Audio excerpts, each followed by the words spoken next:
Assalamualaikum warahmatullahi wabarakatuh. Alhamdulillah, alhamdulillahirabbil alamin.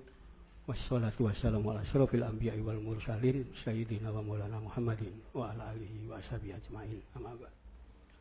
Kepada yang kami muliakan dan kami taati, para alim ulama, para kiai, khususan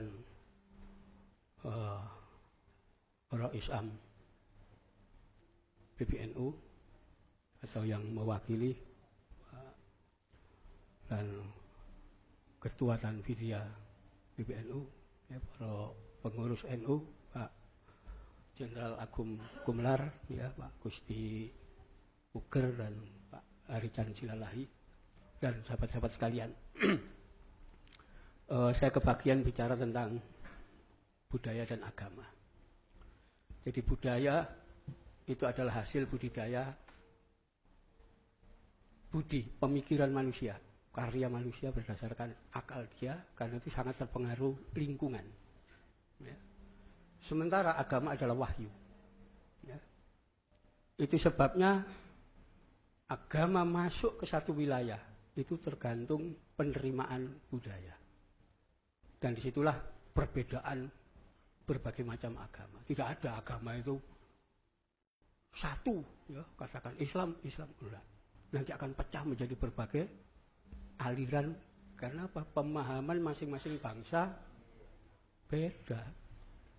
Ya. Termasuk ketika masuk ke Indonesia, Islam butuh waktu yang sangat lama. Kira-kira 800 tahun Islam tidak bisa diterima di Indonesia. Kenapa? Islam itu datang dari negeri padang pasir. Ya. Sementara Indonesia itu negeri lumbung makanan. Ya. Pandangan-pandangan sulit untuk masuk di sini. Kita sudah maju. Ya. Sementara awal-awal Islam berkembang belum. Ya. Nah, itu sebabnya ketika awal tahun 674 Masehi, ketika kaisar dari dinasti Tang ngirim utusan ke Jawa, waktu itu kerajaan Kalingga sudah menyebut ada saudagar dari Timur Tengah datang di sini, di kerajaan Kalingga. Tapi setelah itu tidak ada lagi informasi bahwa Islam pernah berkembang di Anut pribumi, tidak ada. Ya, sampai ratusan tahun kemudian Marco Polo yang pernah mengabdi kepada Kaisar Kubilai Khan kembali ke Italia, tidak lewat jalur sutra tapi lewat laut. Marco Polo tahun 1292 singgah di pelabuhan Perak di Aceh. Marco Polo menyatakan pelabuhan Perak ada penduduk orang-orang Chinese, orang-orang Cina. Semuanya beragama Islam. Penduduk pribumi di Perak masih nyembah batu, nyembah pohon-pohon, ibadahnya di gua-gua. Artinya belum muslim pribumi Aceh itu. Tahun itu. 100 tahun kemudian terjadi pergantian dinasti Yuan ke dinasti Ming. Kaisar Ming yang ketiga, Yongle, ngirim utusan Laksamana Cheng Ho ke selatan. Tahun 1405. Cheng Ho pertama kali mendarat di Tuban, mencatat di Tuban dia menemukan komunitas Chinese, orang-orang Cina. Semuanya muslim. Ya. Kemudian singgah lagi ke Gresik. Ya. Menemukan lagi ada orang-orang Chinese di situ, semuanya muslim. Cheng Ho memerintahkan coba dihitung berapa jumlah orang muslim di Gresik. Ada 1000 kepala keluarga di situ. Artinya satu keluarga itu ya mungkin bisa 4, bisa 5 orang. Banyak. Di Surabaya ada 1000 kepala keluarga Cina Muslim. Ya, Cheng Ho bolak-balik 7 kali ke sini. Tapi yang terakhir tahun 1433 Cheng Ho sudah tua, ngajak seorang juru tulis namanya Ma Huan. Ya. Sehingga di pelabuhan-pelabuhan pantai utara Jawa, ya, mulai Sunda Kelapa, Jakarta ini, nanti ke Cirebon, Tegal, Semarang, Lasem, Tuban, seterusnya. Mahuan mencatat ada 3 golongan penduduk yang tinggal di kota pelabuhan utara Jawa. Yang pertama, orang-orang Cina. Mereka semuanya Muslim. Yang kedua, orang dari barat, orang Persia dan orang Arab. Mereka juga Muslim. Yang ketiga, pribumi. Mahuan mencatat pribumi Jawa kafir semua. Jadi sampai masa itu belum ada yang Muslim, orang-orang di pantai utara itu. Itu cerita itu. Nanti kita bisa membuka lagi, ya. Ya, naskah-naskah dari Babat Gresik, ya, itu di Giri dan seterusnya. Bagaimana Sunan Giri itu yang membela komunitas pasukan Cina Muslim. Ya, sampai waktu diserang Adipati Sengguru, itu yang membela juga Cina Muslim. Diserang Sultan Agung, yang membela juga Cina Muslim. Jadi pribumi itu malah belakangan masuk Islam setelah Wali Songo. Ya. Kenapa Wali Songo mampu mendakwakan Islam? Karena beliau lahir di sini, mayoritas lahir di Jawa. Bisa melihat kok, ya. Disitulah Islam bisa diterima. Ya. Beliau sadar Indonesia ini adalah negara lumbung makanan yang sangat, ya, subur, berlimpah makanan. Letak geografi kita tidak pernah ada itu padang pasir, ya, stepa apa tidak ada, semuanya hijau, hutan hijau. Ya. Nah ini nanti kalau kita belajar ilmu bahasa, kita akan menemukan fakta. Bahasa-bahasa lokal kuno, bahasa Jawa kuno, Sunda kuno, Melayu kuno, Bali, tidak kita temukan kosakata yang sama artinya dengan miskin, nggak ada. Miskin itu bahasa Arab, baru belakangan masuk. Kata-kata fakir, ya bahasa Arab. Nanti kata-kata muzarat, ya muzarat dibaca muzarat karena pengaruh Persia waktu itu. Jadi kata-kata melarat, itu juga bahasa Arab, bukan bahasa sini. Bahasa sini tidak dikenal istilah miskin. Ya, apa? Itu berkaitan dengan kepemilikan makanan. Karena mulai zaman kuno, tiap desa, tiap pedukuhan, bahkan tiap rumah itu punya lumbung makanan, persediaan. Nah, itulah orang yang tinggal di negara berlimpah makanan, punya kebiasaan cara berpikir untuk membagi makanan.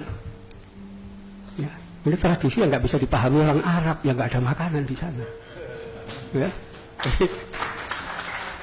Jadi orang Jawa itu mulai lahir sudah mengucapkan syukur kepada Allah Tuhan yang Maha Kuasa, dulu dewa-dewa itu gagasan membagi makanan. Namanya berokohan. Itu langsung tetangga diundang, ayo berdoa, habis itu makan-makan, pulang bawa berkah.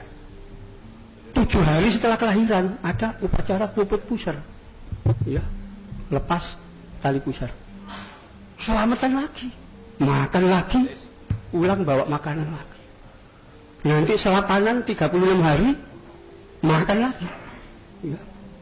Upacara itu terus sampai turun tanah, sampai, ya, nanti khitan, sampai kemudian kawin, ya, lamaran semua itu dengan kenduri atau selamatan. Sampai orang Indonesia mati itu makan selamatan 3 hari, 7 hari, 40 hari, makan semua. Kenapa? Ya, memang kita lumbung makanan kok, nggak ada yang nggak punya makan, itu nggak ada, semuanya makan. Itu yang terjadi di situ. Itu sebabnya ketika belakangan orang-orang dengan cara pandang Timur Tengah melihat, loh, tradisi apa ini kok bagi makanan, itu mubatir, itu bid'ah. Ya, mereka memandang dengan cara etik, pandangan orang asing. Pandangan kita enggak wajar, kita berlimpah makanan. Justru kalau kita tidak membagi makanan, salah kita lumbung makanan kok. Yang pertama itu. Jadi kenapa Indonesia ini beda Islamnya, karena satu-satunya wilayah yang berlimpah makanan, bagi makanan apa aja, sampai kegiatan seperti ini, ya, pengajian-pengajian, makan tadi pasti kan? Nggak ada kegiatan nggak ada makan, itu pasti makan. Itu yang pertama. Yang kedua, Islam di Indonesia ini diperkuat pertama-tama oleh pesantren. Ya, jadi dulu itu kita mengenal ada 5 jenis pendidikan mulai zaman purba. Pertama, padepokan. Ini masih zaman kapitayan, ya, zaman animisme, dinamisme, itu lembaga pendidikannya namanya padepokan. Setelah itu ada asrama. Asrama itu pengaruh Buddha. Setelah itu ada dukuh. Dukuh itu pendidikan siwa Buddha. Setelah itu ada peguron. Ini yang terpengaruh Tantrayana, ya, tentang kekebalan macam-macam itu di peguron. Terakhir pesantren, pengaruh Islam. Ya. Nah, orang-orang Belanda, sarjana Belanda banyak yang keliru menafsirkan tentang kiai dan pesantren. Belanda menganggap bahwa kiai itu adalah golongan agamawan, ya, seperti cara berpikir orang Eropa. Kalau ada pastor, ya, itu pendeta, itu pasti agamawan. Di sini bukan. Kiai keluarga keraton, keluarga raja sejak awal itu, bukan golongan agamawan. Ya. Sunan Ampel misalnya, beliau keturunan raja, ya. Nenek buyutnya itu namanya Ratu Tapasi, itu adiknya Raja Kertanegara. Ya. Dalam konteks penyatuan Nusantara, Ratu Tapasi dikawinkan dengan Jaya Sinawarman ketiga, Raja Campa. Itulah nanti menurunkan Adiraja, Paukuba dan seterusnya, ya. Tuan Jatnaka sampai Adipode macam-macam itu ada silsilahnya nanti. Karena begitu pulang ke Mojopahit, diakui keluarga Mojopahit. Kenapa? Memang masih keturunan dari keluarga raja. Lah, mendirikan pesantren Surabaya, Sunan Giri sama, ya. Karena dari ibu itu adalah keluarga kerajaan Blambangan, beliau diwarisi kedaton dari Blambangan. Ya, keraton di Blambangan itu namanya Giri. Ya, tahta kerajaan Giri itu diangkut ke Gresik, sampai Gresik disebut Giri Kedaton. Ngambil dari Blambangan ini. Sampai sekarang di Banyuwangi masih ada kecamatan Giri, bekas Kedatonnya itu masih ada sisanya. Itu sebabnya Sunan Giri disebut Prabu Satmoto. Prabu itu gelar untuk raja. Ya. Nanti zaman Sultan Trenggono, Penggen itu mau ditaklukkan, ya. Raja Penggen Kebukenongo tidak mau. Beliau mundur mengasingkan diri, membuat pesantren Penggen, dan beliau mengubah nama menjadi Ki Ageng Penggen. Raja sebetulnya dia. Ya, jadi nanti itu kita akan temukan semua. Sampai Jogja itu pesantren Pelangi. Itu yang menjadikan Kiai Nur Iman. Siapa Kiai Nur Iman? Itu kakak tertuanya Sultan Hamengkubuwono pertama. Ya, beliau mendirikan pesantren di situ. Jadi memang silsilahnya itu adalah silsilah keraton. Itulah perlawanan-perlawanan terjadi. Tidak pernah keraton itu meninggalkan pesantren, selalu ikut. Ya. Bahkan ketika keraton-keraton yang disebut Belanda Vorstenland dan Jogja Surakarta itu sudah tidak mampu melawan, ya. Karena Sunan Pakubuwono ke-6 itu kalau tidak salah, itu ditembak oleh Belanda, ya. Sultan Sepuh dibuang ke Sri Lanka sana, ya. Itu semuanya sampai pasca Perang Diponegoro, keraton tidak mampu angkat senjata. Yang mengambil alih siapa? Pesantren. Ya, silakan nanti dibaca kolonial arsip mulai tahun 1840, ya, sampai tahun 1900, tempo 60 tahun. Terjadi 112 kali pemberontakan. Dipimpin guru tarekat dan kiai haji dari pesantren. Ya. Kenapa? Mereka keluarga keraton. Enggak mau mereka direndahkan oleh Belanda itu. Ya. Kenapa? Karena Belanda waktu itu membuat aturan warga negara kelas 1, ya, itu di Burgerlijk Wetboek, itu adalah orang Belanda kulit putih. Warga negara kelas 2 itu orang timur asing, orang Arab, orang Cina, India. Inlander pribumi itu paling rendah. Pesantren tidak mau, kenapa? Loh, mereka keluarga keraton yang direndahkan seperti itu, melawan. Ya, itu di situ perlawanan itu sampai tiap tahun, ya, itu mereka. Tapi selalu kalah. Ya. Kenapa? Loh, pesantren kok didukung orang desa, ya, petani yang mereka nggak relatif militer, mesti kalah. Iya, mesti kalah. Tapi mereka tidak pernah menyerah. Baru setelah Jepang datang, itulah pertama kali orang pesantren memperoleh pelatihan militer modern. Ya, di situ. Jepang tanggal 3 Oktober 1943 membentuk tentara sukarela peta. Jumlahnya 69 batalion. 3 batalion di Bali, yang 66 batalion di Jawa.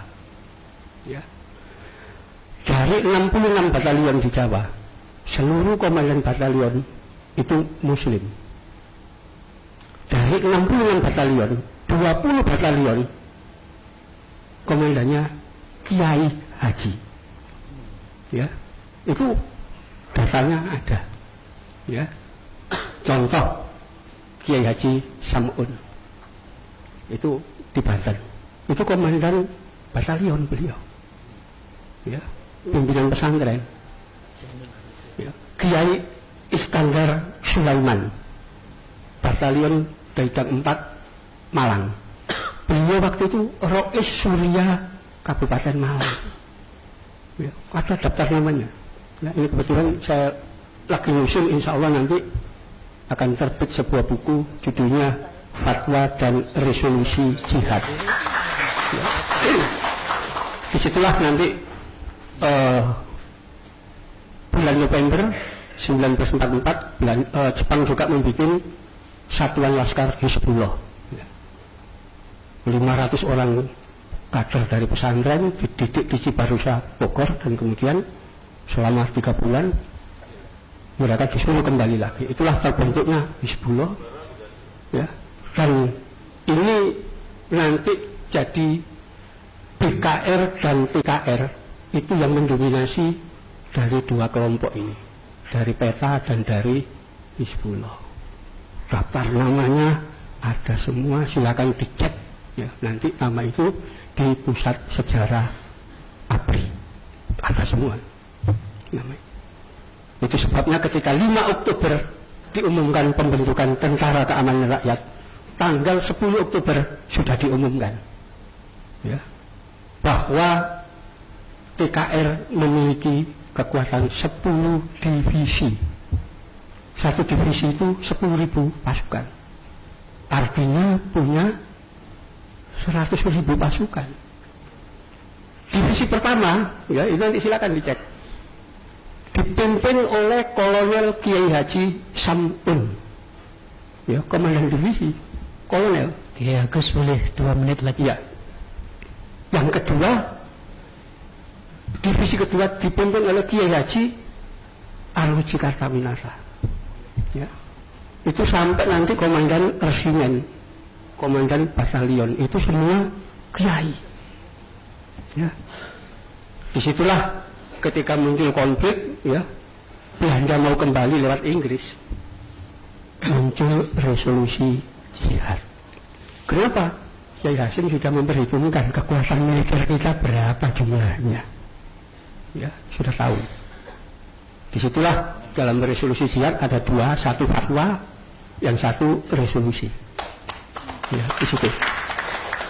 Bahwa fardu ain bagi umat Islam untuk membela negara hasil proklamasi, yaitu negara Republik Indonesia yang dasarnya Pancasila dan Undang-Undang Dasar 45.